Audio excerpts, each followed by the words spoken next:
नमस्कार साथियों, मैं हूं जितेश कुमार।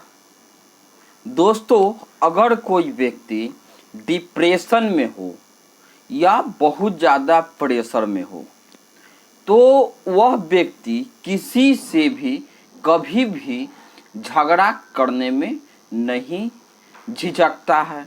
वह किसी पर भी बेफालतू कभी भी बरस जाता है। बरस जाने का मतलब एकदम गुस्सा हो जाता है। तो ये स्थिति कब होती है? जब बहुत ज़्यादा उस व्यक्ति के ऊपर प्रेशर बन रहा हो। अब प्रेशर किस प्रकार को लेकर बन रहा हो? तो प्रेशर बन रहा हो कि जो वादे हमने किए हैं वह वादा अगर हम नहीं पूरा कर पा रहे हैं तो कहीं न कहीं वह एक प्रकार से अंदर अंदर बौखलाहट या इतना ज़्यादा गुस्सा भर देने का काम करता है कि किसी को भी कुछ कहने से पहले नहीं झिझकते। आज हम ये बातें क्यों कर रहे हैं? यह बातें हम कभी भी कोई व्यक्ति विशेष के लिए नहीं बोल रहे हैं, बस आपको समझाने के लिए बोल रहे हैं कि इसी प्रकार से कुछ घटनाएं अमेरिका और ब्राज़ील, उसके बाद अमेरिका और रूस, उसके बाद अमेरिका और चीन, अमेरिका और भारत, इन सारों के साथ और अमेरिका और इजराइल, इन चारों पांचों जो देश हैं ये आपस में इतने कॉन्फ्लिक्ट हो चुके हैं कि अब किसी को भी कुछ समझ आ नहीं रहा है। एक को लग रहा है कि हम तो इतने बड़े सुपर पावर हैं कि हम जो बोलेंगे दुनिया वैसे ही चलेगी। एक है जो बिल्कुल अपने बात पे अडिग रहने वाले हैं। वह आप बेशक बोलिएगा हाँ तो वे भी बोल देंगे हाँ, लेकिन बाद में उनको वही करना है जो उनको करना है। भारत है, यह बिल्कुल शांत है। आप कुछ भी बोलिए, आप 10 बात बोलिएगा तो एक बात का जवाब दिया जाएगा, लेकिन जवाब इतना तगड़ा मिलेगा कि वह 10 बातों का एक साथ हो जाएगा। अगर एक साइड देखते हैं चाइना, तो चाइना आप जितना बोलिएगा उतना ही बोलेगा। यहाँ तक भी सब समझ में आ रहा था अमेरिका को, लेकिन अब एक और जो प्लेयर है वह भी खड़ा हो गया और वह भी वही बात बोलने लगा जो अमेरिका बोला। जित अमेरिका 10 बातें बोली तो ब्राज़ील भी उसको 10 बातें सुना दिया। अब इसको हम थोड़ा थोड़ा करके एक एक बार चर्चा कर लेते हैं। अभी अभी ब्राज़ील के ऊपर 50% का टैरिफ लगा दिया गया। अब ब्राज़ील का नाम क्यों लगा दिया गया? अब ब्राज़ील से ट्रंप इतने ज़्यादा गुस्सा क्यों हो गए? तो ब्राज़ील से गुस्सा होने का जो मेन कारण है वह कारण है ब्रिक्स। हम सभी लोग जानते हैं कि ब्रिक्स जो है, ब्रिक्स में 2-3 काम ऐसे हुए जिससे डोनाल्ड ट्रंप के जो वह नहीं चाहते थे वह सारे काम हो गए। जैसे ईरान के ऊपर बमबाजी किया गया, तो अगर ईरान के ऊपर बमबाजी किया गया तो बैकअप में कौन था ईरान के साइड से? चीन और रूस। इन दोनों कहाँ हैं? इन दोनों ब्रिक्स के अंदर भी हैं।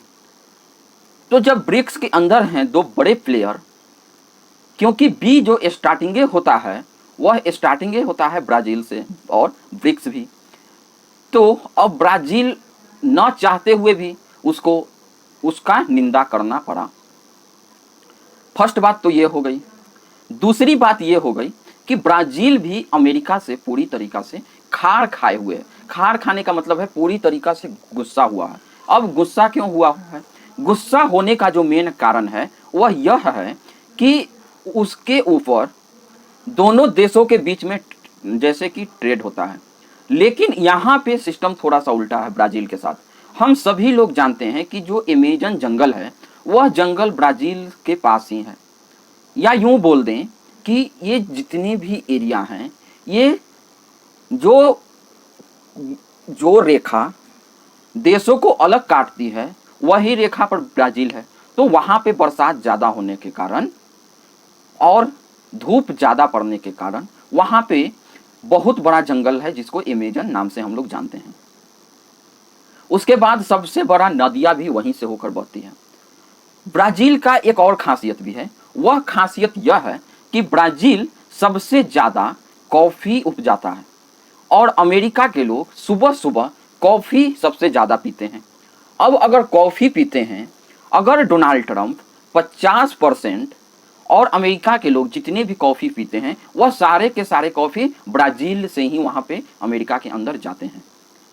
अब 50% अगर उल्टा जैसे डोनाल्ड ट्रंप ने ब्राज़ील के ऊपर लगाया तो इसी प्रकार से ब्राज़ील भी अब अमेरिका के ऊपर 50% का टैरिफ लगा देगा, क्योंकि वहाँ के जो प्रधानमंत्री हैं सिल्वा, उन्होंने यह बात को पूरी तरीक़ा से बता दिया कि ऐसा मत समझो अमेरिका कि तुम हम पे 50% का टैरिफ लगा दोगे और हम सिर्फ देखते रहेंगे, नहीं, हम भी तुम पे उतने ही ज़्यादा टैरिफ लगा देंगे।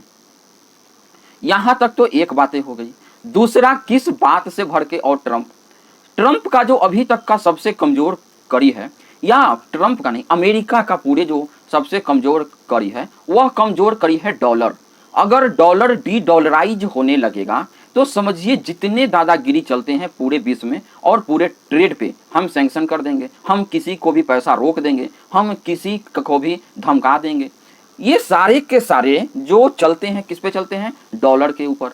अब थोड़ा डॉलर का कहानी पहले भी बता चुके हैं, लेकिन एक बार और से, डॉलर पूरे विश्व में व्यापार के लिए हम यूज करते हैं। डॉलर पूरे देश विश्व में जो बहुत सारे जो देश हैं वो उसको एक्सेप्टेबल है। तो हर देश को अपने रिजर्व में डॉलर रखना पड़ता है। अपना देश का करेंसी तो रखना ही पड़ता है, लेकिन साथ ही उसको डॉलर भी रखना पड़ता है दूसरे देश से। जैसे हम किसी देश से सामान लेते हैं तो उस देश को हम लोग डॉलर में पेमेंट करते हैं। अमेरिका वहाँ बैठा हुआ है, वह बता देगा कि हाँ जी तुमने फलाने से फलाना का $50 का माल लिया, तो वह $50 उसको लिख के दे देगा कि $50 भारत में से काट के फलाना में $50 डाल दिया जाए।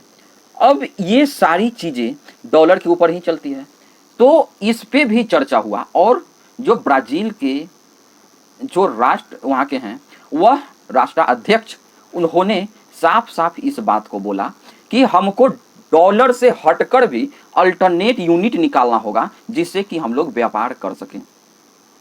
आखिर यह आइडिया आया कब? आइडिया आया रसिया के ऊपर। जब इतने सारे सैंक्शन डाल दिए गए तो रसिया ने लोकल की करेंसी में डील करना स्टार्ट कर दिया। तो दुनिया को एक और बात समझ में आ गई कि अरे जब बिना हम डॉलर के भी ट्रेड कर पा रहे हैं तो इसको क्यों ना पूरी तरीक़ा से ख़त्म करने का काम किया जाए। अब ये बात सुन के डोनाल्ड ट्रंप को पूरी तरीक़ा से गुस्सा आ गया और उसी टाइम अपने जेब से मोबाइल निकालते हैं और सोशल ट्रुथ पे एक मैसेज डालते हैं। वह लिखते हैं कि अगर किसी ने डी डॉलराइजेशन के ऊपर कोशिश भी की तो मैं उसके ऊपर 100% का टैरिफ लगा दूंगा। अब जब डॉलर में व्यापार एक नहीं होगा, 100% का आप टैरिफ लगा दीजिएगा तो जो देश पे लगाइएगा वे भी तो आपके ऊपर 100% का टैरिफ लगाएगा। और अब अभी आप इस प्रकार के हुए नहीं है कि टोटल का टोटल मैन्युफैक्चरिंग खुद कर लीजिएगा। आपको तो अब आदत हो चुकी है आराम करने का। जब दूसरा देश माल बनाएगा, क्योंकि डॉलर छापने का तो अधिकार आप ही के पास है, आप डॉलर छापिएगा वहाँ से सामान आ जाएगा, तो आपके यहाँ भी सामान बहुत ज़्यादा महंगा हो जाएगा। जितना परसेंट लगाइएगा तो जितना परसेंट सामान आपके यहाँ भी महंगा आएगा। जैसे कि कॉफ़ी जो ब्राज़ील से जाती है, अब सुबह सुबह जो लोग कॉफ़ी पिएंगे उस पर 50% जब महंगा मिलने लगेगा, जो कॉफ़ी खुद सोच के देखिए कि जो कॉफ़ी 100 रुपया में मिलता था अब वह सीधे 150 में मिलेगा। अब इसके लिए लोग जिम्मेदार किसको ठहराएंगे? तो अपने यहाँ के राष्ट्राध्यक्ष को जिम्मेदार ठहराएंगे। आप किसी भी टैरिफ लगाइएगा तो आपके ऊपर भी टैरिफ लगेगा, तो आप ये सारी चीज़ें झेल नहीं पाइएगा, क्योंकि इन्फ्लेशन आपके यहाँ भी आएगा।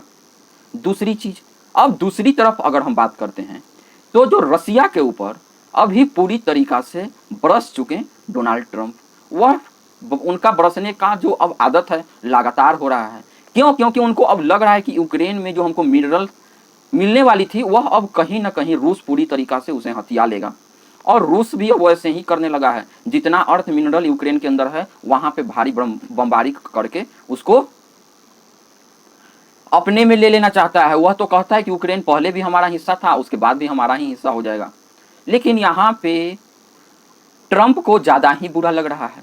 अब ट्रंप जो है रूस को वही पुराने खेल में उलझाते हुए धमकाने लगे कि अगर तुम रूस यूक्रेन पे 50 दिन के अंदर तुमने युद्ध का समझौता नहीं किया तो हम तुम पे 50% का एक्स्ट्रा टैरिफ लगा देंगे, 100% का, और सेकेंडरी लगा देंगे टैरिफ। सेकेंडरी का मतलब जो जो तुमसे सामान कीनता है उसके ऊपर हम टैरिफ लगा देंगे।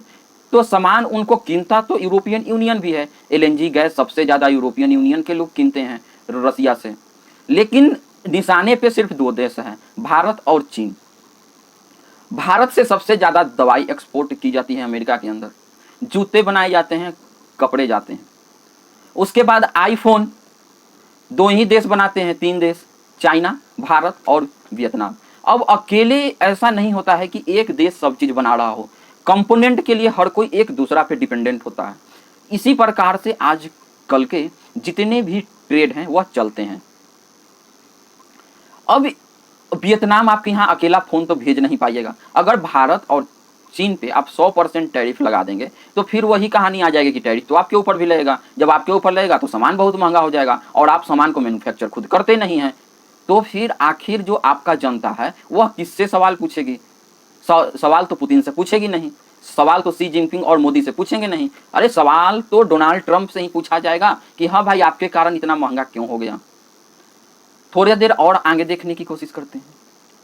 अब जब रूस को एक साइड तो रूस को धमका रहे हैं, दूसरी साइड से यूक्रेन को और ज़्यादा एडवांस जो टेक्नोलॉजी का जो हथियार है, पेट्रियोटिक मिसाइल और बड़े बड़े मिसाइल, वह अब भेजना स्टार्ट कर चुके हैं कि रूस के बीच में भी वह बम जाकर गिराने में सक्षम हो सके।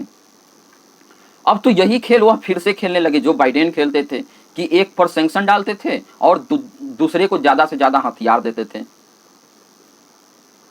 तो यहाँ पर भी भारी पड़ने वाला है अमेरिका को, जबकि सबसे ज़्यादा जो एलएनजी और पेट्रोलियम है वह तो यूरोपियन यूनियन लगेगा। तो क्या वह सारे टैरिफ यूरोपियन यूनियन पे आप लगाइएगा? लेकिन यहाँ तो आप कुछ नहीं बोलिएगा। आगे चलते हैं। एक आलाप जो बार बार डोनाल्ड ट्रंप खुद को आलापने से पीछे नहीं हट रहे हैं, क्योंकि वही एक बेस बचा हुआ है। आज एक दिन पहले उन्होंने डोनाल्ड ट्रंप के नाटो के जो सेक्रेटरी हैं उनके साथ बैठे हुए थे। बैठे बैठे उन्होंने फिर वही राग अलापा कि भारत और पाकिस्तान का सीज फायर हमने कराया, नहीं तो ये दोनों कोई परमाणु हथियार निकाल लिए थे। एक सप्ताह के अंदर दोनों के बीच में परमाणु हथियार से युद्ध हो जाते। लेकिन भारत के ऑफिशियली स्टेटमेंट कितना बार खुद प्रधानमंत्री मोदी दे चुके, फॉरेन मिनिस्टर एस जयशंकर दे चुके कि किसी भी प्रकार के अमेरिका के साथ कोई ट्रेड डील नहीं हुआ था। ये युद्ध में ऊपर से अमेरिका भारत को एक प्रकार से धमकी के लहजे में धमकाने की कोशिश कर रहा था। अब ये सारी परिस्थितियों को देखते हुए डोनाल्ड ट्रंप फिर से वही राग, अब क्यों? क्योंकि वह जो वादे बड़े बड़े किए थे, हम आएंगे और 24 घंटा में युद्ध रुकवा देंगे, तो न इजराइल में युद्ध रुका है, न रूस और यूक्रेन में युद्ध रुका है। तो ले दे के एक भारत और पाकिस्तान वाला बचा हुआ है, वही को अपने बार बार राग में अलाप रहे हैं। इसमें आपका और क्या कहना है हमें हमारे कमेंट के माध्यम से बताइए। आपको यह वीडियो अच्छी लगी तो आप हमारे चैनल को ज़्यादा से ज़्यादा सब्सक्राइब कीजिए, लाइक कीजिए और शेयर कीजिए। जय हिंद, जय भारत।